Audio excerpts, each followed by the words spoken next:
गेले विष्णू भगवान दक्ष यज्ञाकारणे जो परमश्रेष्ठ शिवभक्त जाणी तसे युक्तायुक्त रुद्रगणा सव युद्ध प्रवृत्त काय कारणे जागला तया मने चतुर्वदन दधीची मुनी तपोघन तयेशा पिला जनार्दन कोणे कारणे कदा.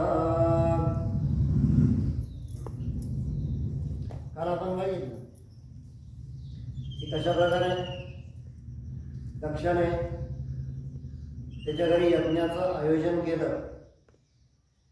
त्या यज्ञाला सर्व देवादिदेवांना बोलवलं, पण रुद्रांना त्यांनी बोलवलं नाही. आणि तदनंतर मग सुरुवातीला सती तिथे गेल्या, माता सती. आणि मग माता सतीनं तिथे योग मार्गाने स्वतःचं शरीर असं भस्मसात करून लागलं.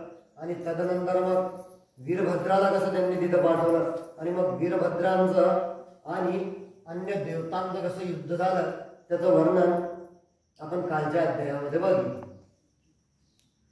तर आता हे सर्व जेव्हा हा वृत्तांत हे निवेदन करत होते त्याच वेळेस नारदांनी सुतांनी प्रश्न विचारला. सुतांनी असा प्रश्न विचारला की जर विष्णू भगवान हे सर्वात मोठे शिवभक्त होते, त्यांना शिवाच्या पूर्ण स्वरूपाचं त्यांना ज्ञान होतं, तरी पण ते जिथं शिव नाही तिथं विष्णू गेले कसे. आणि त्याचबरोबर त्यांचं आणि वीरभद्राचं युद्ध झालंच कसं असं ते विचारायला लागलं. असं नारदांनी ब्रह्मदेवांना प्रश्न केला. आणि मग पुढची कथा आता ब्रह्मदेव हे सांगायला त्यांनी सुरुवात केली आहे. काल आपण जसं बघितलं की दोन ऋषींचे नाव मी इथे घेतले. पहिले होते ते दधीची ऋषी आणि दुसरे होते ते भृगु ऋषी. आता दधीची ऋषी जे होते हे महान शिवभक्त. आणि या दधीची ऋषींनी जो भगवान विष्णूंना शाप दिला होता त्या कारणामुळे त्यांना या गोष्टीचा विसर पडला. आणि त्यामुळे ते दक्षाच्या इथे यज्ञासाठी गेले. आणि ती कथा म्हणजे आजची 19वी महामृत्युंजय कथा.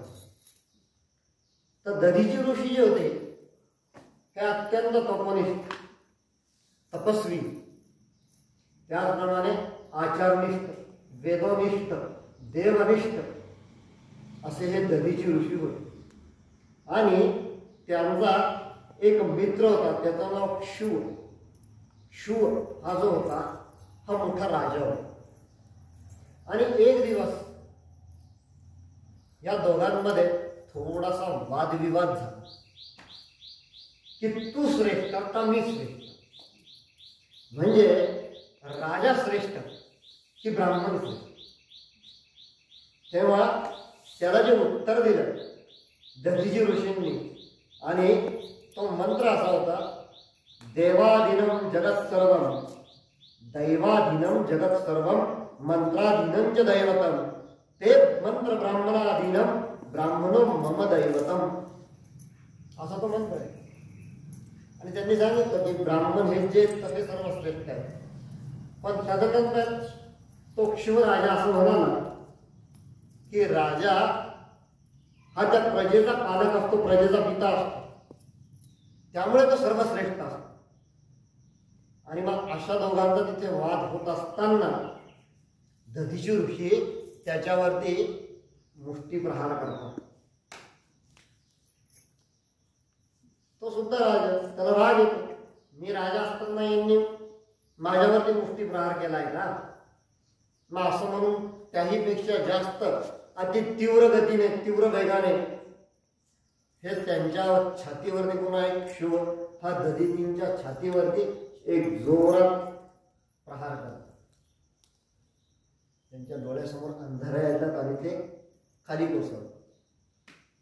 ते जसं खाली कोसळतात तसं ते देवतांचं स्मरण करतात. आणि बरोबर त्याच वेळेस तेथे शुक्राचार्य येतात.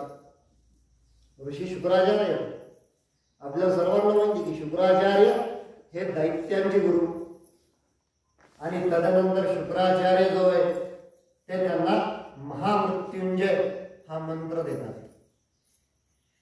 तो महामृत्युंजय मंत्र असा आहे, ओम त्र्यंबकं यजामहे सुगंधिं पुष्टिवर्धनम् उर्वारुकमिवन्दनान् मृत्योर्मुक्षीयमामृतात्. हा तो मंत्र आहे. या मंत्राची संथा शुक्राचार्य त्यांना देतात आणि त्यांच्यावरती या मंत्राचं प्रोक्षण करून त्यांना उठवतात आणि तदनंतर त्यांना सांगतात की हा जो मंत्र आहे हा अत्यंत सामर्थ्यवान अशा प्रकारचा मंत्र. आता ओम त्र्यंबकं यजामहे आपण